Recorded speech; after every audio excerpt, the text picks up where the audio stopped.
Sejam bem-vindos. Hoje a gente está entrando no Pedincast número 43 e o nosso tema central é articulação entre CCIH e UTI pediátrica.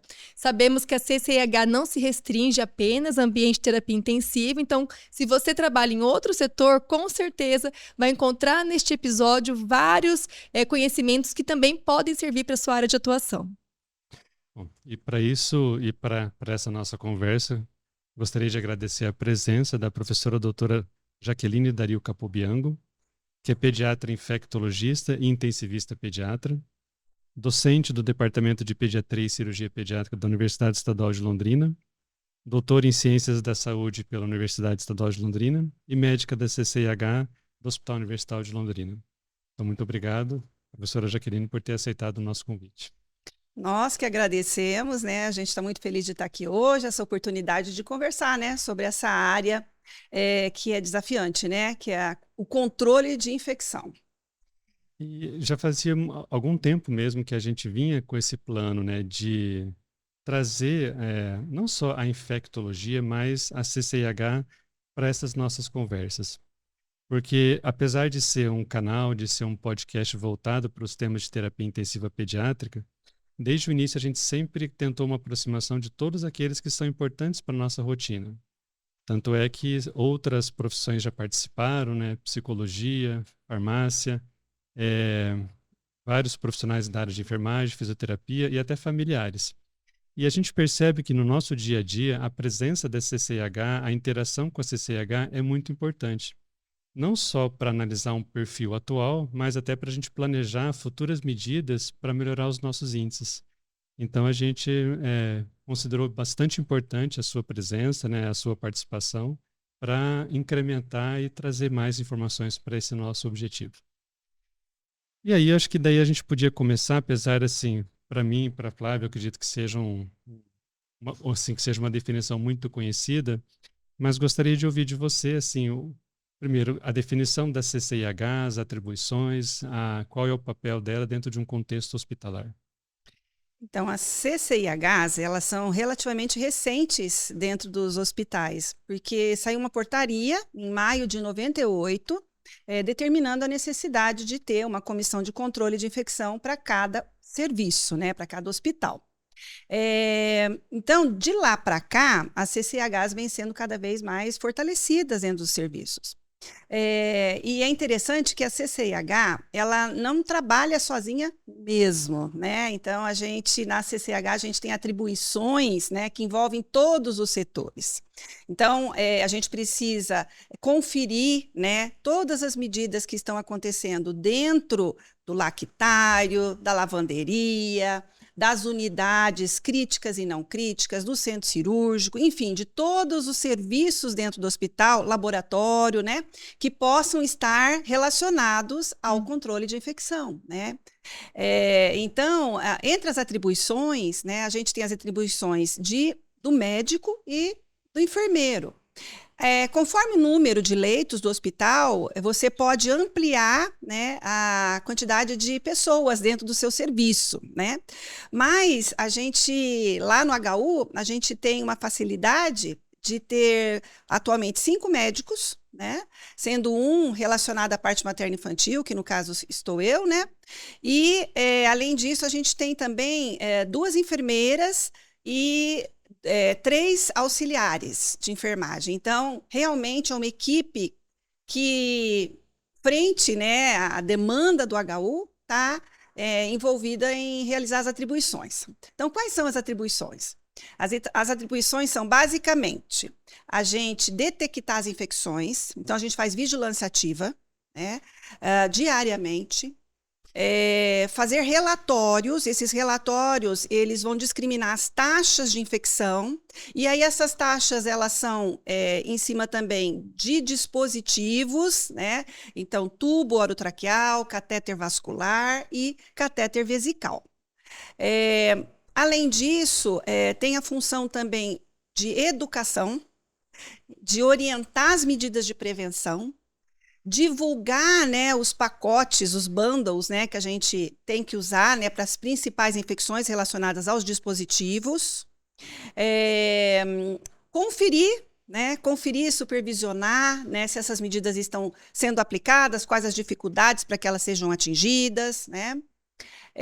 E também, mais específico para os médicos, a auditoria dos antimicrobianos.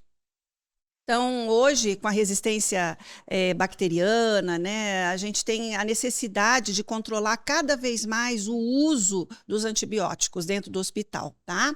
Então, os médicos da CCH, eles têm essa função primordial mesmo de auditoria, em trabalho junto com a farmácia, que a farmácia também faz parte da CCH, é um dos membros consultores da CCH, né? Doutora, e a gente tem uma realidade, então, que é uma realidade avançada, assim, em termos de quantitativo de recursos humanos, né? Não é algo que a gente vê por aí nos hospitais de menor porte. Seria isso, né? Isso mesmo. Infelizmente, a maior parte dos serviços tem uma enfermeira, né? Às vezes um médico, né? E quando tem um médico, geralmente é um infectologista geral, né? Não, é raro ter um infectopediatra, tá? E aí, pensando na parte da terapia intensiva pediátrica, terapia intensiva neonatal, né? Existe alguma atribuição que seja bem específica a esses setores? Sim, porque as crianças, né, em especial os recém-nascidos, os indicadores, eles são baseados em peso de nascimento. As patologias na criança, elas são muito específicas, né? Então, para a gente definir os critérios de infecção em pediatria, você tem que ter um entendimento de como é que se apresenta a infecção nessa faixa etária. É bem diferente dos adultos. Tá? Então, é importante realmente, é um privilégio, né? Quando o serviço tem um infectopediatra para contribuir, tá? Eu vejo realmente isso como uma vantagem, né? Porque eu já trabalhei em outros hospitais, né? Por exemplo, hospital infantil, hospital evangélico, outros municípios, e realmente a gente via um único médico como responsável pela CCIH, né? Que fazia um bom trabalho, com certeza, né? Se esforçava para adaptar, mas a criança realmente ela tem muitas particularidades, né? Até mesmo em relação à prevalência de determinadas infecções, né? Fatores de risco. O bebê prematuro, por exemplo, internação prolongada, né? É o principal fator de risco para vários desfechos negativos, né? Então, realmente, a gente percebe o quanto que é importante ter profissionais que se identificam mais com a área pediátrica, né? E eu vejo também que até a própria epidemiologia é importante dentro da CCIH, né?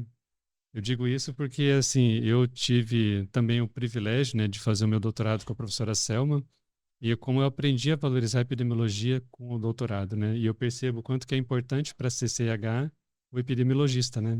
Não sei se nós temos algum profissional aqui mais específico para essa linha de trabalho. A epidemiologia dentro do HU está num outro setor, né? E é uma visão do geral, de várias doenças de notificação obrigatória. Sim. A vigilância epidemiológica trabalha no outro serviço. Mas na CCIH, todos os infectos têm que ter, né, uma formação de epidemiologia. Porque realmente você não consegue fazer essa interpretação dos dados sem analisar o contexto. E os vieses, né? Exato. Então, essa visão, né, essa metodologia, né, de análise, né, é muito importante. Então, realmente, a epidemia está muito ligada ao controle de infecção, tá? E já vou até aproveitar o adendo de falar da importância da gente ter o controle das informações necessárias para os cálculos dos indicadores dentro das unidades. Sabemos que muitas vezes é uma atribuição a mais, né, doutora? Chega lá, a gente precisa controlar quantos pacientes estão usando o catéter, ventilação mecânica, mas os cálculos, eles dependem disso, né? E se o setor não tem uma rotina de coleta, qualquer indicador que a gente venha ter para análise posterior, ele é a pontinha do iceberg, né? Não vai representar o montante, a complexidade, e as intervenções acabam não sendo hábeis ali, as necessidades específicas do setor. Perfeito, é isso mesmo, né? Então, quando a equipe da CCH chega na unidade para ver, né, determinar lá, né, e colocar no papel qual que é o número de catéter dia, tem um motivo muito importante, que é sair esse indicador, que é um indicador que vai ser comparável, né? De um mês para o outro no seu serviço, ao decorrer do tempo, né? E entre os serviços, né? Então, você pode analisar se a sua infecção de corrente sanguínea associada a um catéter vascular está dentro do esperado, né? Para o seu serviço na linha do tempo, ou se você está tendo aumento dessa incidência, e também comparar com os outros serviços do Brasil. Por isso que é um indicador obrigatório, né? Então, os serviços têm alguns indicadores obrigatórios, que tem realmente que dar, reportar, né, para a direção e para o Estado e, portanto, para o Ministério. E esses dados, eles realmente são bem importantes, né? E até como você mesmo disse, né, para primeiro reconhecer o perfil, né, fazer um mapeamento de onde nós estamos atualmente e até para planejamento de medidas futuras. Se nós pegarmos, por exemplo, o caso da nossa UTI pediátrica, né, a gente percebe o quanto que realmente determinadas infecções, principalmente as infecções relacionadas à assistência à saúde, elas trazem um impacto tão direto sobre outros desfechos, né? Essa coorte que a gente fez deu para observar, conforme aumenta a incidência de IRAS, aumenta junto a média de tempo de internação, a média de tempo de ventilação mecânica, e não existe uma ligação direta com a mortalidade, mas provavelmente de modo indireto deve refletir sobre a mortalidade também. Então, até queria perguntar para você, Jaqueline, assim, como que você vê assim, como que você classifica as principais ou as mais preocupantes infecções relacionadas à assistência à saúde? E quais dessas você diria assim, que são mais preocupantes em relação a um impacto direto sobre a criança? No caso da criança de uma UTI, pediátrica ou neonatal. As duas principais infecções são infecção de corrente sanguínea, né, que é a sepse, associada a um catéter vascular central, e a pneumonia associada à ventilação. Essas são as duas principais, tá? Aí a gente vai ter algumas outras infecções relacionadas à assistência à saúde, as cirúrgicas, por exemplo, e isso depende, então, do serviço. Então, aquele serviço que faz pós-operatório de cirurgia cardíaca, né, é uma preocupação, né, evitar as infecções associadas a esse procedimento. Uhum. No HU, a gente tem muita cirurgia de malformação, principalmente de trato gastrointestinal. Então, como são cirurgias complexas, né? Crianças com complicações de enterocolite que chegam no hospital. Então, é também uma infecção que, para a gente, no HU, tem sido preocupante. Desafio, tá? Né? É um desafio. Porque são crianças que vão para a cirurgia já com infecção, né? Infecção gastrointestinal, né? Já com necrose intestinal, então com grande risco de complicação, tá? Mas as duas principais ainda, na grande maioria dos serviços, é a infecção de corrente sanguínea associada ao catéter e pneumonia associada à ventilação, tá? Uhum. Então essas são as duas grandes infecções que deve-se implantar os bundles, né? Dentro do serviço para prevenção, tá? Porque elas são preveníveis. É possível evitar que essas infecções aconteçam, tá? Tem serviços no Brasil e no mundo que zeraram essas taxas de infecção. Nosso sonho, né? Se bem que por a gente ser, já falamos em vários episódios no Hospital Escola, as intervenções estão sempre acontecendo atrelado ao serviço do hospital e ao estricto. Né? E aí, em 2017, que foi nosso melhor ano, 2016 e 17. 2016 e 2017 foi o melhor ano que representou a UTI em termos de indicadores, que é justamente as intervenções que teve em massa ali, dos projetos de intervenção para infecção de corrente sanguínea e pneumonia associada à ventilação. E aí vieram os bundles, que é um baita de um desafio. O pessoal fala, o que é um bundle, né? A gente fala, é um pacote de medidas, mas não é qualquer pacote de medidas.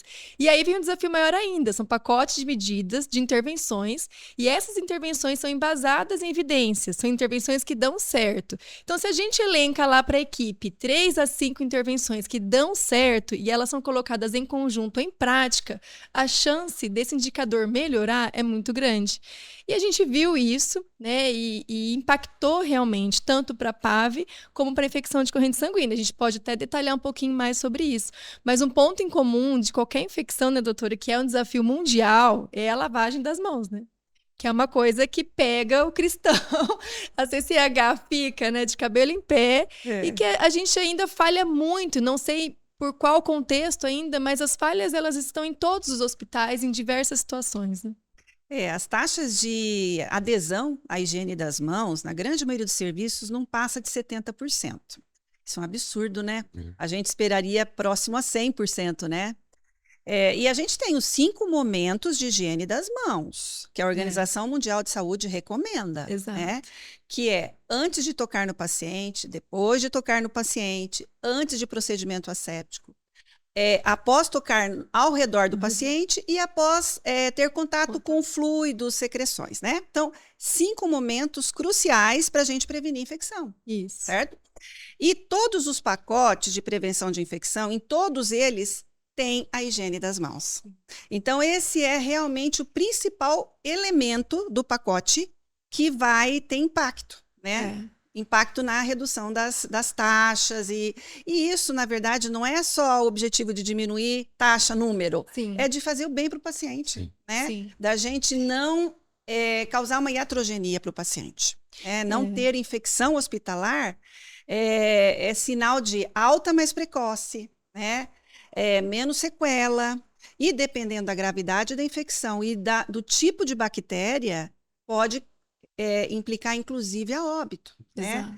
Infecções por bactérias resistentes, então, se a gente não usar as medidas de higiene das mãos para prevenção de transmissão, né, das bactérias, somado aos demais EPIs, né, o avental, a luva de forma correta, a gente corre o risco de o paciente ir a óbito, né, por uma infecção, muitas vezes, intratável.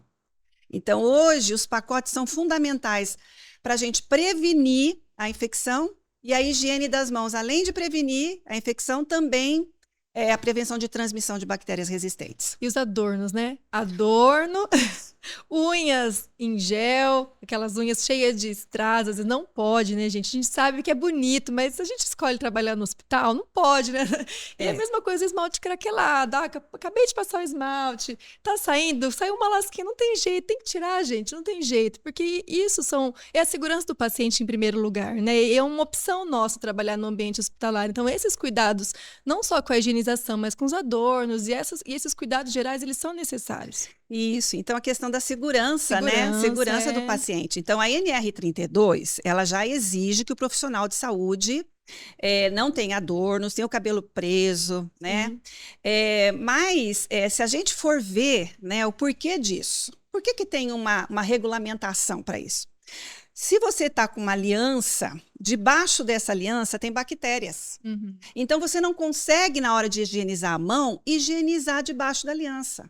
Então, a aliança é uma coisa que as pessoas esquecem de retirar, né, ao higienizar a mão. Então, tem que retirar a aliança, retirar todos os anéis, né? Pulseiras, pulseira, né? Porque na hora que você vai fazer a higienização da mão, ela é complementada com a higienização do punho.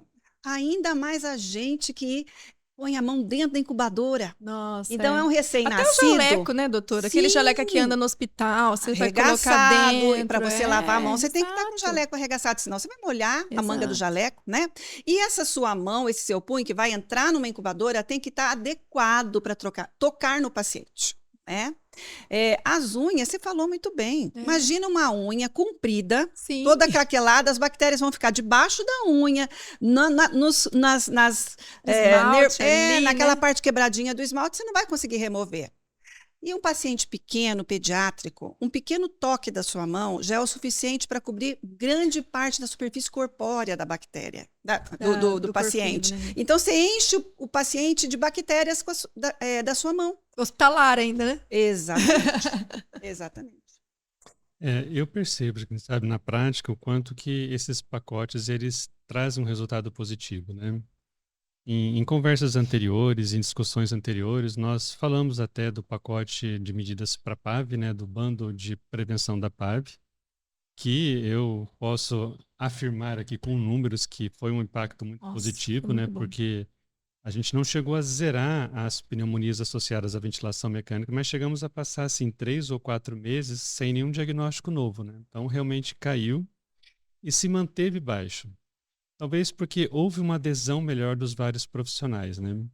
No pacote de prevenção da PAV, a fisioterapia participou e eu acho que a participação deles de modo ativo foi muito benéfico, né? Nós agora atualmente estamos com a Francilane afastada, está de licença, mas o quanto ela contribuiu para ajudar, né, na disseminação dessas medidas de prevenção da PAV. E é um pouco diferente em relação às infecções de corrente sanguínea relacionadas a catéter. Nós tivemos sim um momento muito bom A enfermeira Patrícia Squarça fez, né, fez um mestrado dela, né, e trouxe muitas inovações em relação a curativo, o tipo de curativo, o curativo transparente, né, a troca periódica. Aí nós tivemos um momento muito bom, só que depois de um certo tempo, ela passou a oscilar muito. Então, tem momentos que ela se eleva bastante, tem momentos que ela controla, mas ela nunca mais chegou naqueles valores tão bons quanto a gente teve no início. Será que a gente consegue melhorar isso de alguma forma? A gente consegue identificar onde que possa estar sendo esses pontos a serem melhorados? Você citou duas pessoas importantíssimas que estavam inseridas no serviço. Elas eram da pediatria, da UTI, ou seja, são ainda, né? São. Mas estavam em função, né, em alguma função dentro do serviço, trabalhando ali. Então, isso já é um ponto importante. Quando você vai aplicar um pacote, você tem que ter uma adesão, né, da equipe. Então, se é uma pessoa que está ali o tempo todo, né, que está vendendo a ideia, que está conferindo, que está mostrando a importância e que faz parte da equipe, do conjunto, o sucesso é maior. Vigilância diária, né? Exato. Então, eu acho que isso foi um dos grandes responsáveis pelo sucesso, né, desses períodos, né?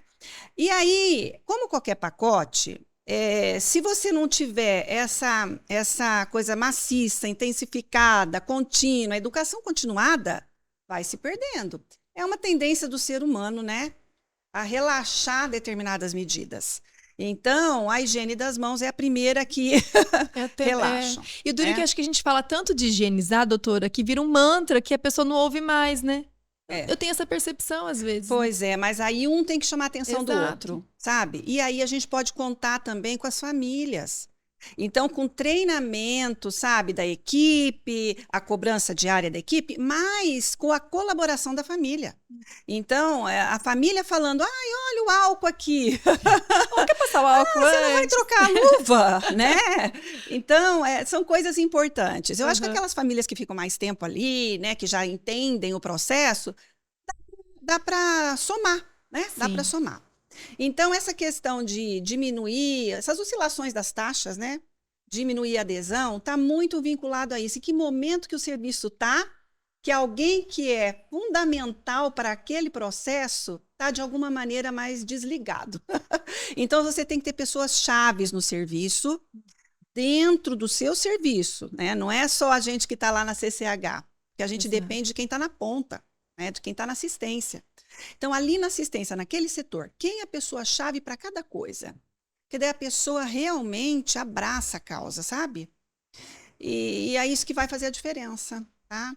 A gente teve um momento na UTI pediátrica, né, que foi desfavorável, eu acho que foi quando voltou a UTI pediátrica para o espaço atual, né? Espaço que ficou de origem. Pequeno. E juntou a rotatividade, que mudou muita gente naquela época também. Isso, exato, bem lembrado. Então, assim, somou a questão do espaço físico com muita mudança de equipe. E além do que é um hospital-escola, né? Então, são fatores que acabam somando, né? E dando um impacto aí, às vezes, negativo. Mas não dá para desistir, vamos em frente. Não. E tem umas estratégias que é interessante a gente pontuar que eu achei muito legal. Já ouvi falar sobre, acho que a gente nunca trabalhou com isso, né? Se eu estou enganada, me corrija. Que é adote um catéter. Adote um catéter. Então, adote um catéter para ser seu. Que é aquele catéter que você vai adotar e vai olhar diariamente, o curativo está soltando, já vou trocar, não vou esperar, né? Que se perca, né? Eventualmente o dispositivo. Porque lidamos também com dispositivos de última geração, né, doutora? Hoje a gente sabe que os acessos de punção profunda é uma opção, então duplo lumen está sempre lá. Mas os PICs chegaram para ficar, tanto que o hospital ganhou até... depois de muita luta, tentando o time de terapia infusional, que veio também padronizar as inserções, o cuidado desde a inserção, né? E o PowerPIC, que é um catéter que custa praticamente uns R$2.000. Então, não é um catéter que eu posso perder também assim. É um catéter de longa permanência. A criança pode ir até para casa com catéter. É um assunto muito sério, né? Porque realmente as intervenções parecem, quando a gente fala de infecção de corrente sanguínea, é algo muito difícil de conseguir gerenciar. E eu achei interessante, já ouvi falar sobre isso, adote um catéter. Falei, se vocês fazem aí, dão dicas de como a gente consegue controlar isso, né? Porque não é uma realidade só nossa, é geral. Na prevenção da infecção de corrente sanguínea associada a catéter, você tem 2 momentos importantes, que é o momento da inserção do catéter e a manipulação do catéter. Sim, manutenção. Então, quem vai inserir o catéter? É a equipe de PIC, é uma equipe treinada, né, capacitada, é sempre aquela equipe, ou seja, o risco de ter quebra da técnica é menor. É um médico adequado, com experiência de fazer isso, de passar um catéter, né? Com todos o checklist, alguém conferindo do lado, Sim. passo a passo, se não houve quebra da técnica, né? Com todo o rigor asséptico. Aí, na manutenção, também a importância de manipulação do catéter. Então, a equipe estar preparada, sempre alguém vigiando, né? E quem deve estar vigiando, assim, em primeiro plano? O cuidador ali, né? O cuidador, né, que é o funcionário, e o cuidador parente, né? O responsável, os dois. Os dois têm que ficar protegendo o paciente, né? Então, daí, na manutenção, cuidados para não abrir o sistema, não quebrar, né, a técnica de sistema fechado, desinfecção, né, do hub na hora de injetar medicação, né, cuidados com curativo, rigor, né, na hora de cuidado curativo, com asepsia, e também não molhar o curativo. Não molhar o curativo, que era uma coisa que a Patrícia via muito, né? Que ela corrigiu muito durante o mestrado dela, que ela via que durante o banho, mesmo o banho no leito, né? Às vezes molhava o curativo. Molhou o curativo solto ou sujo de sangue, troca na hora. Troca na hora, porque aquilo é meio de cultura. E ali no orifício do catéter é que vai começar a multiplicar a bactéria e fazer a infecção de corrente sanguínea. E por isso que os banhos estão saindo de cena, viu? É um dos motivos do banho seco. Hoje a gente fala muito do banho seco. Aquele banho de balde que você joga água. Por mais que tenha técnica, tem consequências, né? Criança instável não é criança, não rolou na areia lá, né? Então, a gente tem controlado, inclusive, isso, de não dar banho em todo mundo. É o banho a critério, né? Conforme a necessidade, conforme a estabilidade. E isso, os dispositivos acabam ganhando, porque são preservados. Acho que até um exemplo disso, ontem nós demos alta para um bebê que era um pós-operatório de correção de atresia de esôfago, 17 dias de vida. Então, ontem foi o primeiro banho molhado dele, porque enquanto ele tinha pique, ele sempre tomou banho seco, né? Então, era só higienização e não ficava sujo, sabe? O neném não precisa tomar banho de imersão para ficar limpo, né? Ele sempre esteve limpinho, mas realmente está tendo essa preocupação agora de evitar molhar o dispositivo. E um detalhe que você comentou aqui, que é impossível a gente não falar assim, mas é realmente isso que acontece, né? Essa participação das famílias. E a gente tem percebido mesmo isso. Às vezes a mãe vem e fala, olha, eu acho que o curativo dele está solto. Eu acho que descolou o curativo. Algumas até vêm até assim preocupado, olha, acho que mexeram com o catéter dele sem usar luva, mostrando preocupação, né? Sim. Então, realmente, as famílias estão muito inseridas nisso. E um terceiro detalhe que eu lembro muito até de você comentando em algumas passagens de plantão, na época que você fazia mais plantões na UTI pediátrica, você passava o plantão e falava assim, olha, tal e tal criança está com um curativo sujo de sangue. E aí eu passei a adotar isso até como algo meu também, né? Então, hoje, toda vez que eu vou examinar uma criança, eu olho se o curativo está sujo ou não. E tomo a iniciativa de pedir, olha, está sujo, acho que precisa trocar, né? Porque realmente não pode esperar. E eu percebo que a Flávia é muito cuidadosa nisso. Então, os plantões que ela faz, não entrega um plantão com curativo sujo, né? Porque tem essa preocupação realmente de remover suja mesmo, né? Ainda mais curativa de região cervical, que a criança transpira, a criança tem cialorreia, está sempre solto, está sempre sujo, né? Então, enquanto que isso é importante mesmo. A gente tem que ter continuidade, né? Se não deu no plantão, no seguinte já tenta, né? E uma coisa é infecção de corrente sanguínea e enfermaria. A criança está lá com catéter com uma torneirinha. Outra coisa na UTI, que tá uma fileira de 10 torneirinhas, 10 bombas entrando. A chance é muito maior, muita manipulação, né? Sim. Outra coisa importante nos bundles, a gente está falando agora de corrente sanguínea, mas retomando a pneumonia, né? Nos bundles de pneumonia, coisas simples, né? Que a gente pode fazer, erguer leito, higiene da boca, né? E cuidados com o circuito. Então, você vê, coisas simples, não tem custo. Não tem. Né? E é uma rotina que tem que ser assim, medular, né? Tem que chegar e todo mundo de acordo É. com as normas de prevenção, né? E é o básico, que a gente já virou mantra em alguns episódios, né? Do básico bem feito, que até comentamos já isso, com relação ao uso da clorexidina para a higienização oral, que é algo que hoje está sendo revisto, porque o básico de higienizar os dentes é uma coisa tão importante de você escovar mesmo e retirar a sujeira, que a clorexidina acaba sendo secundária nesse processo, né? Exato. Para recém-nascido, sempre foi limpeza com água, Aham. né? E para as crianças maiores, tem aí, né? Houve um tempo que a gente fazia com clorexidina, né? Mas agora parece que isso tá se revendo, que não é o que é mais importante, né? Não é colocar um antisséptico na boca, mas a remoção da sujidade, como você bem disse, né? Porque a pneumonia, a fisiopatologia principal da pneumonia é a aspiração daquele conteúdo que está na boca. Então, se é uma boca bem higienizada, bem limpa, né? Criança aspira menos, né? A criança entubada tem sempre, né, um espaço Nossa. entre o tubo e a traqueia. E é Sim. por aquele espaço que entra a bactéria no pulmão, né? É. Então, olha só que coisa simples, manter a boca limpa, né? Sim. Ter rotina. A odontologia no HU fez toda a diferença. Fez. Junto com a professora Farli, né, da BB Clínica. Então, eles vão lá todo dia fazer higiene da boca das crianças. E a própria enfermagem está aprendendo com a odonto a importância disso. E aí você vê uma criança erguidinha, decúbito elevado, com boca limpa. E os cuidados mínimos, né, com os equipamentos de ventilação, os equipamentos respiratórios, vai prevenir realmente a pneumonia. Então, são medidas que a gente tem como adotar em qualquer serviço desse Brasil, né? Sim. Realmente a gente percebe sim que são de custos quase não significativos, né? Porque realmente não envolve produtos de alto custo, equipamentos de alto custo, envolve iniciativa, né? E a questão do cuidado. Talvez a clorexidina, não sei se ela ainda teria um lugar no momento da intubação, né? Que daí a criança vem às vezes de outro serviço, de outras localidades, ou quando é vítima de trauma, às vezes a gente encontra até resíduo de terra dentro da boca, né? Então, mas realmente ali para manutenção da criança em ventilação mecânica, essa estratégia da higiene mecânica tem se mostrado mais eficiente, digamos assim. Uhum. Até na intubação. Uma vez perguntaram pra gente por que a gente usa luva estéreo para intubar.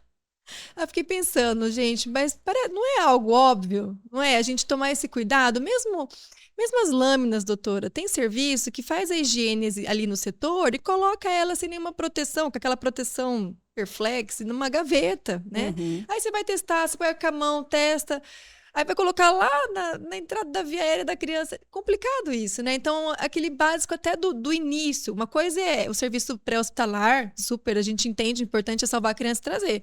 Mas se você tem a oportunidade de iniciar o bundle logo no início da invasão da via aérea ali, por que não manter esse cuidado? Não vai fazer, né, retardar o processo em nenhum momento. Tem que ser um procedimento minimamente contaminado. Exato. Então, se você tem a oportunidade, né, de usar um campo para apoiar seu material, Sim. usar uma luva estéreo, porque se você, de maneira equivocada, tocar, né, nessa cânula abaixo, né, da parte superior, se você tiver que testar essa lâmina, né, por algum momento, né, e for uma lâmina menos contaminada possível, ou seja, esterilizada, vai entrar na boca do paciente, né? Você tem que ter uma garantia, né, de um material seguro, né? Então, tudo isso faz parte, sim, uma técnica de intubação mais adequada, né? Menos contaminada possível. Sim. A gente faz isso no HU faz muito tempo, né? Faz. E é novidade, viu, doutora? Quando a gente fala a forma que é feito, ainda é novidade para muita gente, mas muita gente mesmo, porque não é o hábito.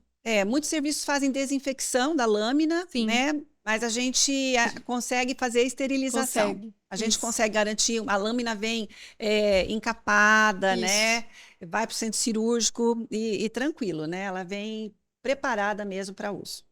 Uma vez a gente recebeu um questionamento, né? Essa questão do procedimento de intubação.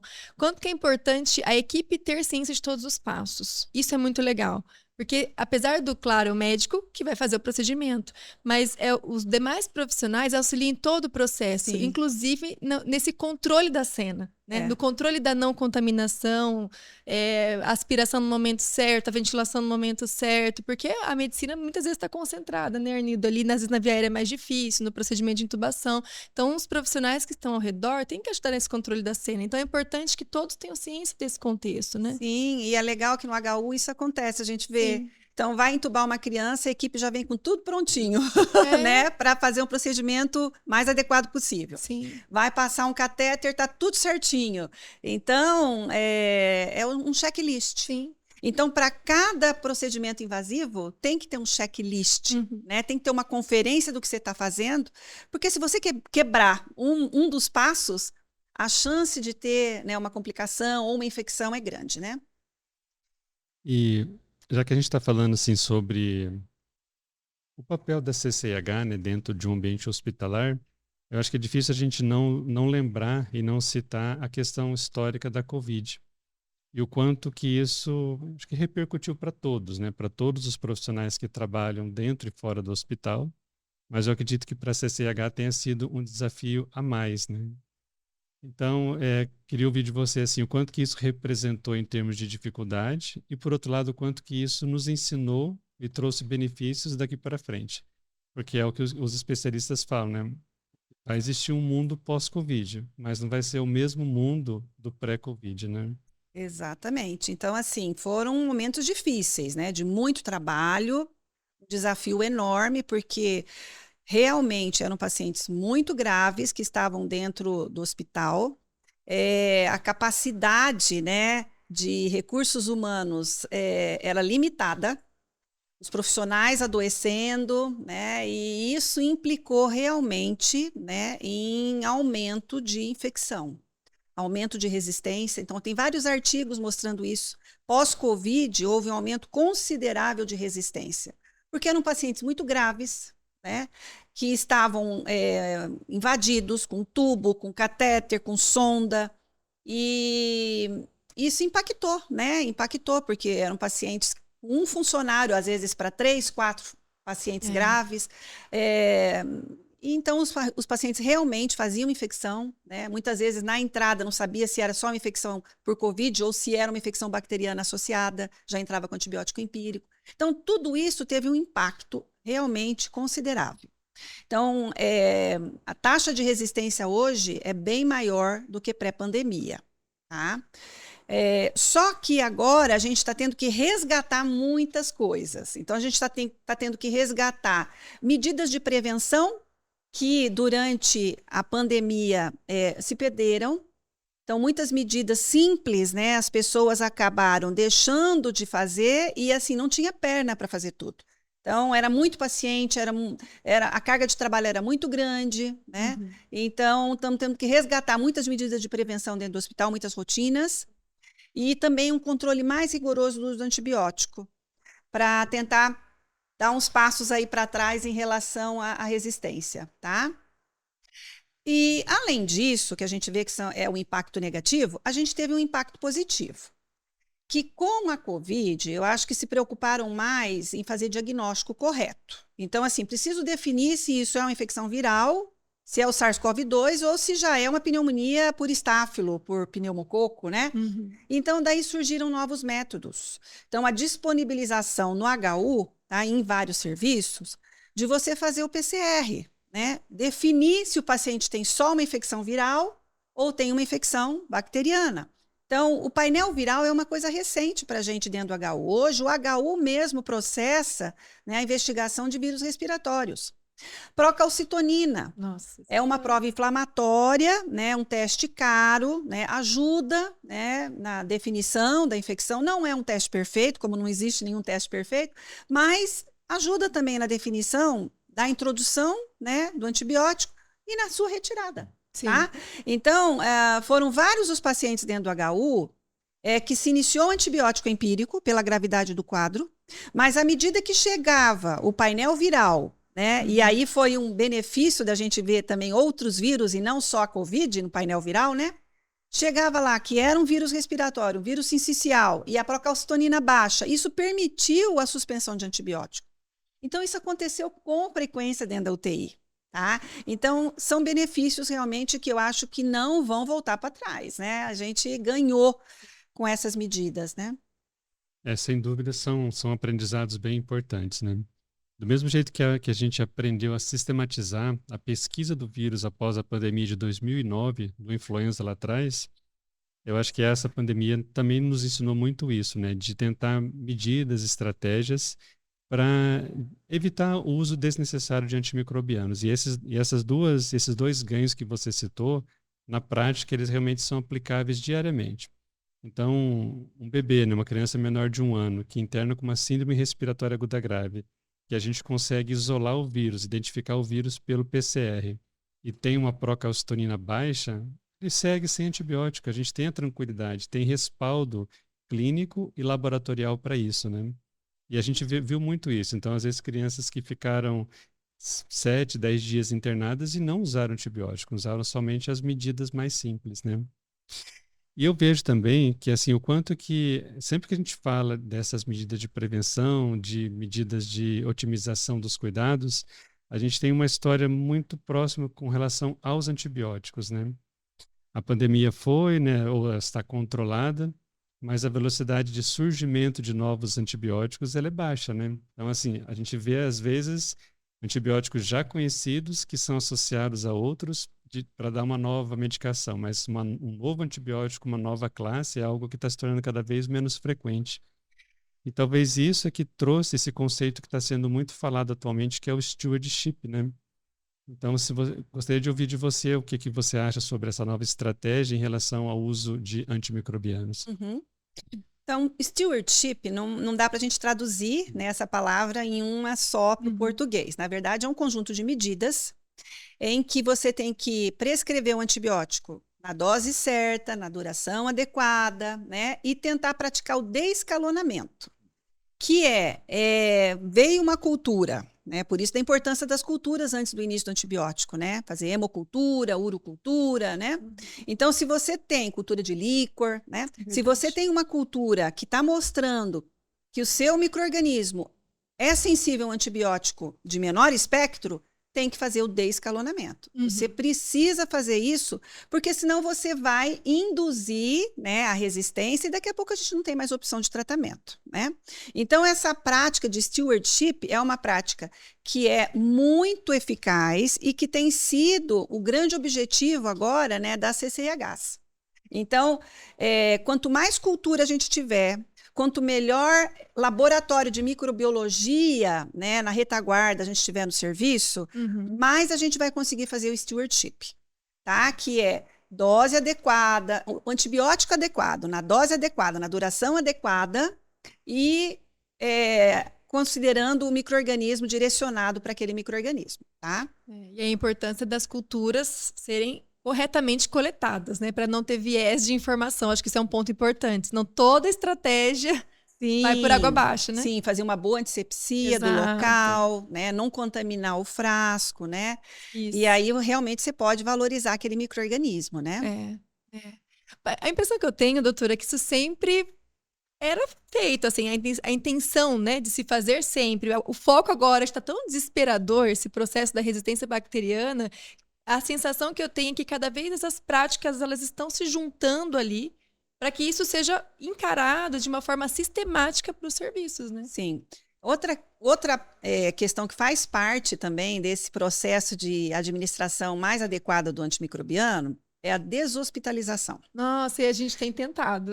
Mandar o paciente para casa com antibiótico oral. Eu tenho opção, eu tenho ali uma cultura que possibilita que eu dê alta, por exemplo, com sulfa vioral, né? Então, alta vioral, certo? Com antibiótico vioral. Então, retirar logo esse paciente do acesso venoso, porque é um procedimento de risco, né? Então, cada vez mais, remover os dispositivos o mais rápido possível. Então, a possibilidade de transicionar o antibiótico para via oral vai te permitir isso, tirar um catéter. Nossa, que já faz uma mega... Cada dia menos de catéter, menor risco de infecção de corrente sanguínea. Né? Cada dia menos de tubo, então um protocolo, né, que eu sei que vocês têm na UTI, né, de extubação. Sim. Cada dia menos de tubo, menor o risco de o paciente fazer uma pneumonia associada à ventilação. Catéter vesical de demora, né? Também. Então, isso é importante, né? Esse olhar diário para o paciente. Precisa realmente do dispositivo? Chega e já pergunta. Dá para tirar alguma coisa, né? É. Isso é verdade. Hoje a gente tem, por exemplo, catéter vesical de demora, às vezes a criança está usando opioide contínuo, a retenção urinária acontece, né? Não porque ela tem problema renal, não é isso, mas acaba acontecendo. Então, uma prática que já é bem intrínseca da equipe, suspendeu o fentanil, não tá, já vamos tirar o catéter. Tira o catéter, Tira o tira o procedimento, porque é um exatamente. risco a menos para infecção, né? Exato. E, infelizmente, a gente vê que tem muitos serviços que mantêm uma sonda vesical, que é um catéter vesical, né, melhor falando, para controle de diurese, um paciente acordado, consciente, isso é um absurdo, né? Então, não dá mais para aceitar esse tipo de prática, porque vai induzir a infecção, vai acontecer uma infecção. A própria, assim, o próprio catéter venoso central, a gente tem percebido também essa mudança de visão. A gente usa, principalmente em crianças menores, a gente sempre, em boa parte das vezes, a gente usa 2 acessos centrais, né? Normalmente um para as infusões que são contínuas e outro que acaba sendo para as infusões intermitentes. Então, às vezes, por exemplo, acabou a parenteral, ficou só o antibiótico. Aí alguém já se pergunta, será que já não dá para tirar um dos catéteres que não vai ser mais necessário, né? Então, essa questão da repetição, né, da discussão diária ali com a equipe multiprofissional, às vezes ajuda até a nos lembrar de algo que a gente esquece, né? Que às vezes naquela correria, esquece que aquele catéter não está sendo mais utilizado. Mas sempre tem alguém lembrando para perguntar se não dá para tirar já o catéter. Né? Sim, essa é uma boa prática, né? Uma boa prática da medicina, né? Perguntar se é necessário esse procedimento. E essa questão de 2 acessos profundos, né? Tendo um paraparenteral, é uma boa prática. Porque é um catéter de maior risco, porque tem emulsão lipídica, né? Maior risco de infecção e que você manipula o mínimo possível.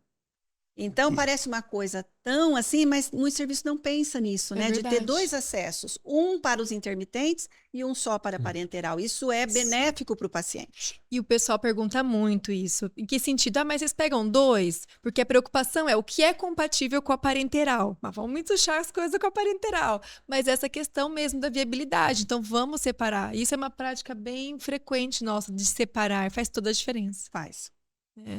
A gente sempre busca, assim, que o acesso onde corre a nutrição parenteral, ele só vai ser manipulado uma vez por dia, a hora de trocar a parenteral. Então, a intenção é que ele não seja manipulado em nenhum momento, né? Porque realmente a parenteral por si só já é um grande fator de risco para a infecção, né?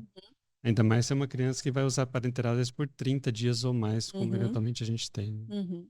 Ô, doutora, e o que são essas pneumonias que estão aparecendo? Porque, gente, isso é uma coisa que nós vemos bastante ali na UTI, mas seguindo algumas pessoas também, isso está geral, né? Como as crianças, elas estão internando com pneumonias graves, resistentes, pneumococo, né? Esse viés do que a gente tem disponível na rede pública em termos de vacinação, agora com a intenção de ampliar, mas ainda sem o pessoal ter acesso. Como as pneumonias estão graves, né? Então, o uso indiscriminado do antibiótico durante a pandemia, então usou-se muita penicilina, né? Mas em especial usou-se muita cefalosporina de terceira e a azitromicina. Foram assim antibióticos que foram prescritos muitas vezes sem critério. Isso impactou na resistência comunitária. Então, as pneumonias comunitárias, elas estão mais resistentes, sim, tá? Então, a gente tem tido mais pneumococos resistentes à penicilina e até a cefalosporina de terceira e Staphylo aureus resistente à oxa, tá? Somado a isso, o que aconteceu? A gente tem a pneumo 10, né, na nossa rotina no PNI desde 2010. A pneumo 10, né? Que 10 sorotipos. Mas o que está circulando é o 19A, que é um sorotipo que não está na vacina pneumo 10. Então, além da resistência das cepas em geral, ainda tem essa questão de ter uma cepa que não foi contemplada nos últimos anos na vacinação. Então, aí a importância de revisão dos casos, coleta de culturas, documentação, né, de qual é a cepa que está mais prevalente, para a gente poder ver, né, um dia, quem sabe, a gente não vai ter, né, no PNI, ao invés da pneumo 10, a pneumo 13. A gente tem a pneumo 13 para pacientes especiais, hoje pelo CRI, pelo Centro de Referência de Imunobiológicos Especiais. O governo dá essa vacina para pacientes, por exemplo, com imunodeficiência, esplenectomizados, pacientes HIV, né, que incluem nos imunodeficientes. Então, tem alguns pacientes que vão ganhar de graça do governo. Mas a maioria da população ainda não vai ter essa opção, né, que tem nas clínicas particulares, né? Então, vai receber ainda a pneumo 10, que é excelente. Protege contra 10 cepas. Mas, infelizmente, essa cepa, que é 19A, que está circulando mais, bastante grave, ela não está contemplada na vacina. Então, daí a gente já vê a importância da vacinação, né? Sim. Além do uso correto dos antibióticos, o uso de vacinas para a prevenção de doenças invasivas, né? Sim. Que vão impactar, né, na comunidade. E que a Covid derrubou, né? A cobertura vacinal, né? Exato. As Pra taxas tudo, né? ficaram baixíssimas. Baixíssimo. Para todas as vacinas, né? Ficaram Exato. baixíssimas. E até complicou. Eu lembro de ter que vacinar as crianças. Eu tinha um horário. Aí tinha que ligar no posto para marcar o horário, porque tinha que não. Para aquela vacina específica. Falei, ai, gente, tudo complica. E para o ser humano é muito difícil, porque a gente precisa oportunizar as oportunidades, né? Assim, tem que aproveitar. Então, realmente, tem impactado, né? E cada vez mais tem que se pensar como facilitar, né? Sim. Para que as pessoas possam ter acesso à vacina. Sim. Então, horários mais estendidos na UBS, né? Vacinação em casa, então, ir na comunidade, né? Ir em busca dos não vacinados, né? Então, tem que ter algumas discussões aí para poder melhorar ainda mais a cobertura vacinal. Senão, a gente vai ter velhas doenças, né, aparecendo e acometendo aí as pessoas vulneráveis, né, suscetíveis e principalmente aqueles mais vulneráveis, né? E existe uma correlação mesmo da prática, né? Nos últimos 2 anos, não tivemos só 5, né? Mas, assim, 5 casos que chamaram mais atenção de infecções por pneumococo. Então, assim, dos 5, 2 óbitos, né? Então, um deles, inclusive, com crescimento do pneumo em corrente sanguínea e líquor. Então, fez infecção de corrente sanguínea e fez meningite também. E esses 5, exatamente com esse perfil de resistência. Resistente à ampicilina, que eles testam, né, no nosso painel de resistência, e resistência à cefalosporina de 3ª geração. Porque a gente antigamente até tinha alguns guidelines que falavam, né, que o pneumo resistente provavelmente ele seria sensível à cefalosporina de 3ª. Agora não tem sido mais essa realidade. E esses 5 a gente conseguiu fazer a subtipagem, né? É difícil, né? Porque não é nem Curitiba que faz, acho que é São Paulo que faz a subtipagem, né? E os 5, 19A. Então, todos eles realmente, assim, não eram crianças vacinadas, crianças, pelo menos a maior parte delas bem cuidadas, mas não tiveram a oportunidade de receber a 13 valente, né? Pneumo 13. É uma pena, né? Porque são pneumonias graves, internação prolongada, muitas vezes submetidas à cirurgia com pneumectomia, né? Então, vai acabar tendo uma repercussão na vida da criança, né? E para aqueles que sobreviveram, né? Não só esses 3 mais dramáticos, mas outros também que sobreviveram, a gente conseguiu realmente a liberação da pneumo 13 como dose de reforço para eles, né? Que bom, Arnildo. Então, não tiveram nenhuma dificuldade.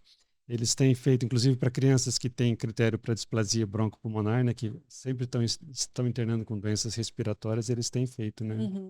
E agora parece que a gente já vai ter pneumo 15 também, já né? Tem, pneumo 15. Aí a possibilidade de entrar pneumo 15 no comércio, né? Então, quem sabe, né? Já tem aí. Sempre foi assim, né? Quando surgiu uma nova para as clínicas particulares, a antecessora foi para a rede pública, né? Então, quem sabe crescendo a pneumo 15, a pneumo 13 não migra para o calendário vacinal. Mas acho que já é perspectiva para 2024, viu? Que eu vi umas chamadas do PNI, né? Tomara, né? Acho que as crianças merecem, viu? O doutor, e aproveitando, né, MR, essas coisas que a gente tem com frequência e pediatria, sabemos que não temos mais a necessidade dos pais usarem paramentação para manipular as crianças. Mas ainda acontece isso em outros serviços. E já faz um tempo que a gente não faz isso, né? Da mãe, do pai ter que colocar avental e luva para mexer no próprio filho. Como que é a justificativa desse contexto para as pessoas que nos ouvem conseguir levar esse embasamento também para os seus serviços? Então, a gente considera sempre um binômio, né? É o acompanhante mais a criança. Então, se a criança é colonizada, a gente considera que o acompanhante também é. Porque abraça, beija.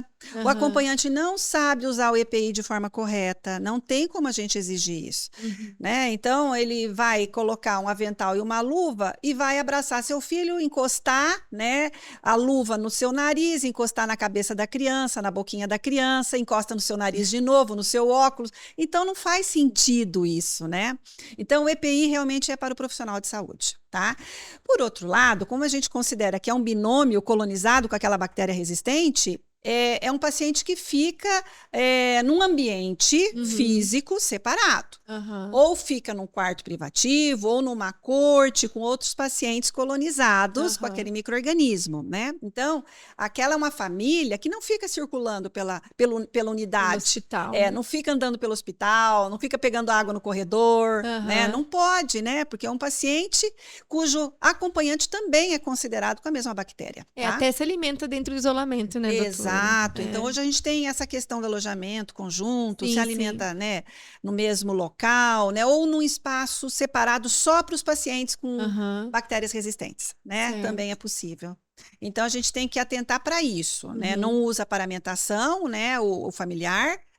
Paramentação fica para o profissional de saúde, mas a gente também não permite que esse familiar circule, né, e persista, né, em ambientes onde outros pacientes e outros familiares não colonizados ficam, né? E era uma tortura para os pais, né?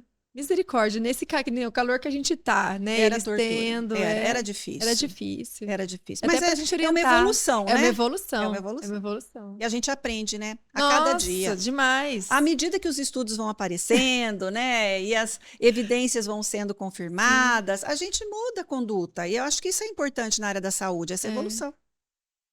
E assim, ainda sobre a questão da pandemia em si, né? Daqui a pouco a gente está chegando a 2024, né? Então, acho que vão se completar aí 5 anos que só se fala de Covid, né? E parece que a gente está falando um pouco do influenza. Isso é bom, isso é ruim, porque historicamente o influenza ele sempre teve um impacto maior em termos de populacionais, em termos de óbito. Então, como que você vê então essa questão do influenza? Ainda é um inimigo que a gente tem que se preocupar? Ainda é algo que a gente possa sentir uma futura pandemia do influenza? Eu acho que sim, porque a gente não vai ficar sem influenza, né? Os vírus chegam e persistem, né? Você vê o H1N1, o influenza H1N1 pandêmico, ficou. Então, mesmo com a vacinação, ainda há casos, né, de gripe por H1N1. Então, o que vai acontecer vai depender da taxa de vacinação, da cobertura vacinal, se a gente vai conseguir atingir as metas, principalmente das populações especiais, né? Então, se a gente fizer a nossa tarefa de casa direitinho e vacinar aqueles de maior risco, vai ter menos internação, menos morbimortalidade, né? Mas a influenza é preocupante, é uma doença que impacta, sim, né, na sociedade. É um vírus que nunca vai desaparecer e a gente corre o risco, com as mutações, de aparecer aí uma nova cepa, porque o que dá medo nos vírus é isso, né? As combinações, e a gente tem risco aí da gripe aviária. Então, a gripe aviária acometeu alguns países já esse ano. Não chegou no Brasil, tá? A gente não tem caso no Brasil ainda, tá? No Paraná, em especial, a gente não tem. Mas existe um risco aí, sim, de ter uma nova mutação e aí a gente ter uma cepa que não está coberta na vacina, tá? Por hora, né? Por hora, o que a gente pede é que as pessoas cumpram o calendário vacinal, não deixem de vacinar, né? Em especial as crianças, porque o impacto da influenza em pediatria, né, em termos de internação em UTI, com insuficiência respiratória grave, é maior do que da Covid. Então, a gente sempre viu isso, né? Isso. Influenza e sincicial respiratório internam mais crianças com desconforto respiratório, necessidade de intubação, de oxigênio, do que a Covid. Então, a Covid na população pediátrica impactou menos que nos adultos, né? Não que não tenha tido casos, mas foi bem menos. Então, a influenza vai continuar sendo um vilão. E realmente, assim, nos despertou mesmo, né? Porque mesmo nos períodos interpandêmicos, houve sempre para nós a necessidade da coleta do painel viral, né? Hoje nosso, mas o painel viral do LACEN também, porque a gente sentiu muito esse impacto, né, da influenza lá de 2009 na própria população pediátrica. E o sincicial respiratório é o protagonista de sempre, né? Então, 50%, 60% dos nossos painéis virais de crianças com síndrome respiratória aguda grave acabam sendo do sincicial respiratório. E as co-infecções virais também são bem complicadas, né? Porque estima-se e comprova-se, inclusive, a troca de material genético entre os vírus, né? Recentemente teve um artigo da Nature, né, que são artigos extremamente de altíssima qualidade, né, que citava exatamente o vírus sial respiratório trocando materiais genéticos com influenza, por exemplo, né? Então, assim, replicando partículas híbridas. Ou seja, 2 vírus extremamente agressivos, com alta morbidade e trocando material genético. Por isso que é medo, importante né? também a gente investir em diagnóstico de vírus, Sim. principalmente, né? Não só das bactérias, que a gente Sim. está evoluindo bastante, mas de vírus. Porque na porta, você tem como, né? Se o seu serviço tiver como fazer isso, né? Conseguir fazer PCR para os vírus mais, né, prevalentes, que estão Sim. circulando mais, você vai instituir medidas de prevenção, né? E tratamento direcionados. Então, a gente tem antiviral específico para influenza, né? A gente tem um tipo de isolamento para vírus sincicial respiratório, que é o de contato, que é diferente do isolamento para influenza, que é gotícula, que é diferente de Covid, que é aerosol. Então, se eu não tiver, né, esse diagnóstico do vírus, né, eu vou, de alguma maneira, correr o risco de errar na minha precaução, no meu isolamento. Exato. Tá? Então, ajuda realmente, ajuda a otimizar leito. Se eu tenho diagnóstico, eu tenho como fazer corte de pacientes com o mesmo vírus, né? Otimiza leito, otimiza a conduta, o manejo do paciente, né? Então, é importante o diagnóstico, cada vez mais. E para a bactéria também. Hoje a gente tem metodologias que você faz o diagnóstico rápido. No mesmo dia você sabe que bactéria que Nossa, que bênção, hein? e se é resistente ou não. Nossa, Então, se é resistente a oxa, se é KPC, então já te direciona tanto ao isolamento, não deixar o paciente no meio dos outros sem precaução, quanto uma terapia, né, mais adequada. Sim. Então, tem que investir em diagnóstico. Cada vez mais as letrinhas estão aumentando, né, doutora? Ai, meu Deus, os PRs que eram tão raros, agora parece que, né, você vê lá PR, PRMR, CR, ô Jesus, né? É uma outra realidade, né? É uma outra realidade e nos assusta, né? Nos assusta, porque é o que o Arnildo e vocês estavam comentando, as bactérias estão cada vez mais fortes e resistentes, e a questão do tratamento não vai acompanhar essa velocidade, né? Então, uma hora, assim, a gente ainda age como população muito curativistas, né? Uma hora a gente tem que mudar a chave para ser preventivo nas nossas ações de saúde. E, se não seja pelo bem, uma hora vai ser pelo mal, porque vai ser a opção que nos resta. A própria etiqueta social, né? Que teve tanto aí, a higiene respiratória, que teve tanto, que se falou tanto do Covid, hoje se perdeu já. A gente lavava mais, usava máscara em determinadas situações que precisa. Era diferente. Hoje, já que deu essa esfriada, né? Não se fala mais estou com Covid, como se falava antes. E aí isso vai esfriando essas medidas. E a população só aprende na dor, a sensação que dá, né? Pena, né? Em 2009, com a pandemia do H1N1, foi exatamente assim. Então, estourou o número de casos, né? Aí, felizmente, logo saiu, né, o Tamiflu, no comercial, o seu Tamivir, né? E também a vacina, né? Então, foi muito rápido, né? Mas naquela época, você andava em tudo quanto é lugar da cidade, era álcool gel e as pessoas de máscara, beleza? Rapidinho, em 1 ano já não tinha mais nada. O álcool vence lá. Agora, aconteceu a mesma coisa. Exato. Né? Então, com a Covid, você ia para os restaurantes, né, para o shopping, álcool em tudo quanto é lugar. Você não acha mais. Já não tem mais álcool em cima das mesas, você procura um álcool, assim, cadê o álcool daqui, né? No corredor, né, de um shopping. Infelizmente, as pessoas esquecem. Até dentro do hospital a gente tem muitos dispensers de álcool que estão vazios. Mas aí você vai pegar um, tem que ir no outro, tem que ir no outro. E aí cabe ao setor ficar fiscalizando isso. Não é o hospital que tem que fiscalizar isso, porque o álcool está lá. As bolsinhas de álcool gel estão lá, né? Mas tem que ficar atento mesmo, né? Inclusive, essa questão que você falou de reposição do álcool no setor é uma função que cabe à equipe da higiene. Né?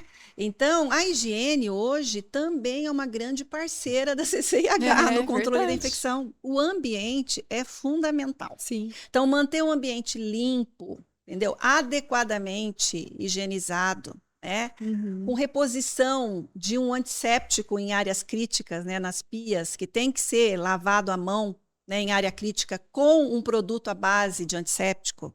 reposição de álcool, ou seja, tudo para ajudar, né, a equipe para que ela esteja mais adequada para o atendimento ao paciente. Então, nós precisamos muito da equipe de higiene, muito, tá? Eles são muito importantes no controle de infecção. Até para os pequenos surtos que surgem às vezes de colite pseudomembranosa, né?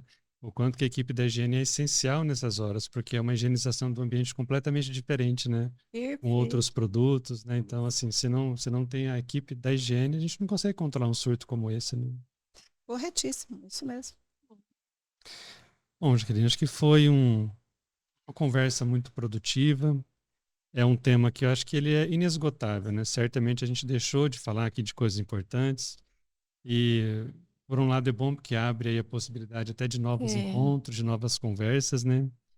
E é aquele tipo de assunto que tem validade interna, né? É importante para nós que estamos aqui conversando, mas tem muita validade externa também, né? A gente pode transportar isso para outros atendimentos, né? E eu fiquei muito satisfeito com essa conversa, né? Sou suspeito de falar, né? Afinal, já nos conhecemos há tanto tempo, né? Não preciso nem falar tanto de anos, mas Melhor não, Arnildo. há um bom tempo, né? Não. E eu sempre comento com a Flávia, né, que esses episódios, eles, claro, a gente tem aí essa questão do ensino, a questão da divulgação da informação, né, a ampliação desse conhecimento, mas tem sempre as nossas necessidades pessoais aqui também, né? Tanto é que eu fiz questão, por exemplo, nós fizemos questão de trazer até algumas famílias, né? Famílias que foram significativas, né? Teve um episódio que foi dedicado somente a Nicole, depois a gente conta a história certinho. Teve um episódio que foi dedicado à família da Heloísa, né? Que teve um impacto muito significativo para mim. E eu tive a oportunidade também de conversar com alguns professores, né? Que eu tive contato. Todos os professores são importantes, né? Sem dúvida, né? É uma profissão que eu valorizo muito. Eu chego a falar assim que eu tenho mais orgulho de ser professor do que ser médico, né? Porque é uma profissão que eu acho que ela é de muito valor. Mas a gente sempre tem aqueles professores que tiveram um impacto mais positivo na nossa formação, né? Então eu considero que hoje eu fecho um ciclo importante, porque eu tive a oportunidade de conversar com os professores que foram positivos para mim, assim, para minha formação. Não consegui conversar com o professor Eduardo, né, que faleceu, mas consegui fazer uma conversa com a doutora Luísa, com a doutora Margarida e hoje com você.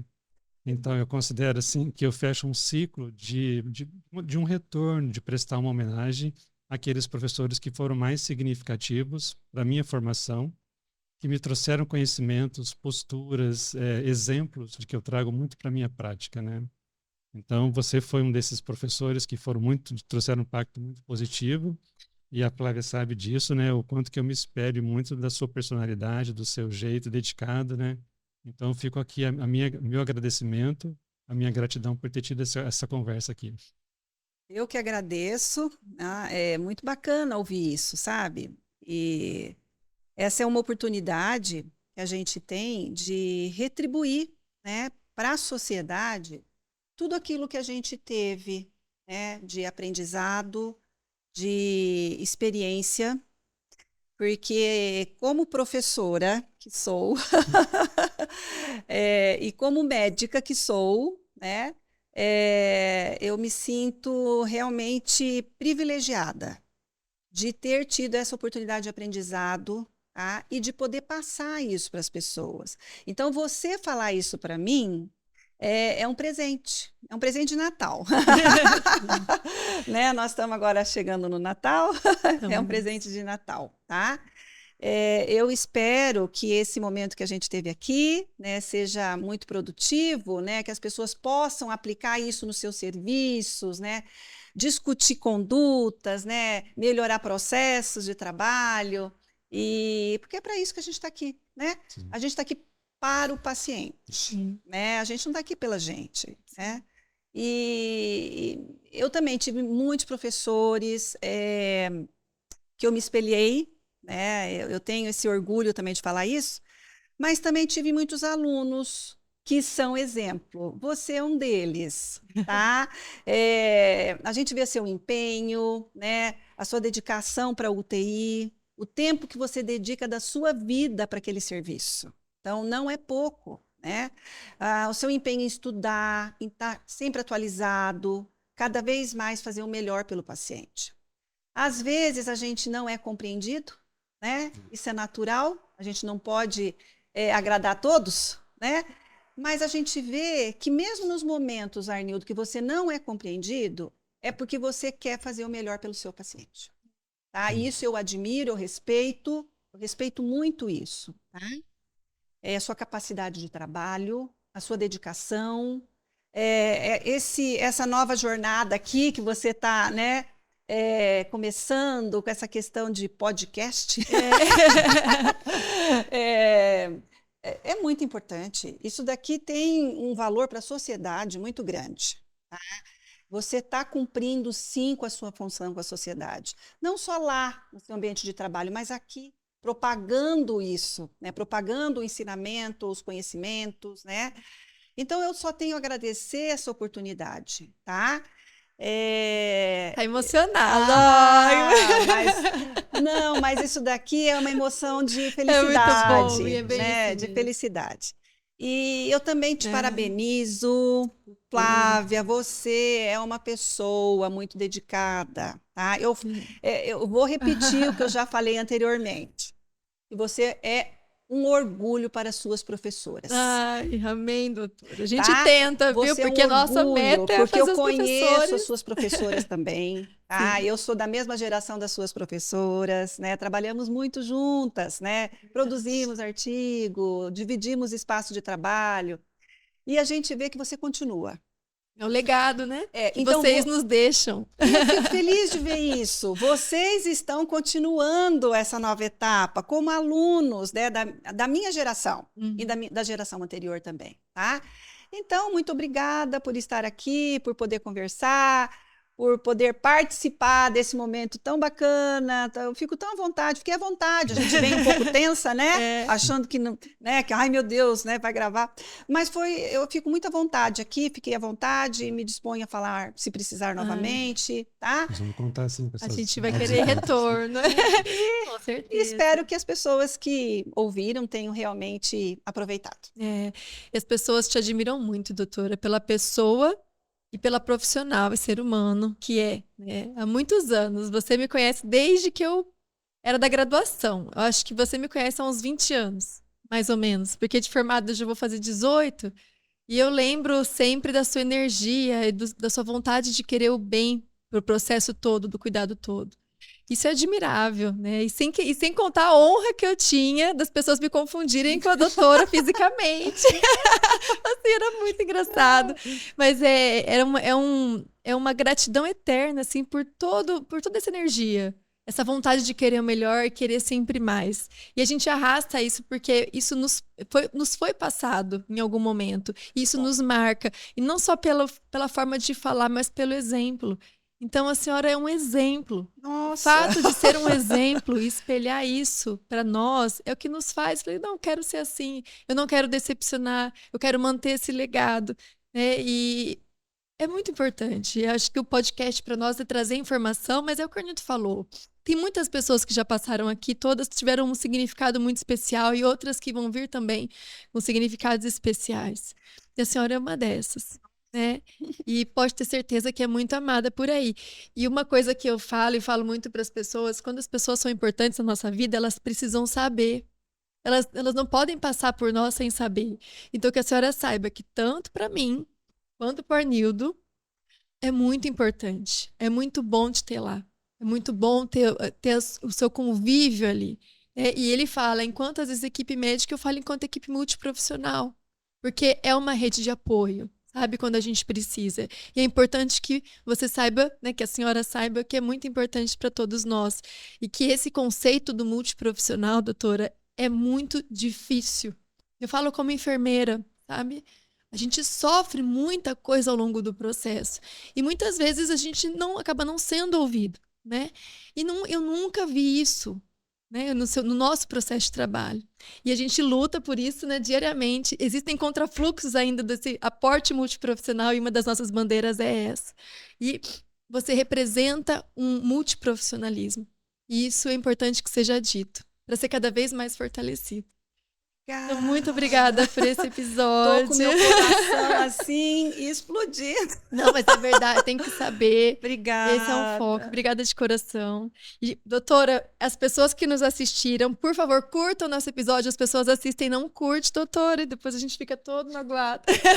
Curtam o nosso episódio, né? Se inscrevam no nosso canal, conheçam a nossa comunidade. Que o podcast é isso, gente. A gente está aqui para ajudar em todos os aspectos, em termos de conhecimento científico, mas também para trazer novos ares e esperanças. 2024 está chegando e o Natal está chegando, e que esse espírito natalino aí é que envolve o coração de todos nós. Né? Amém. Obrigada, doutora. Obrigada.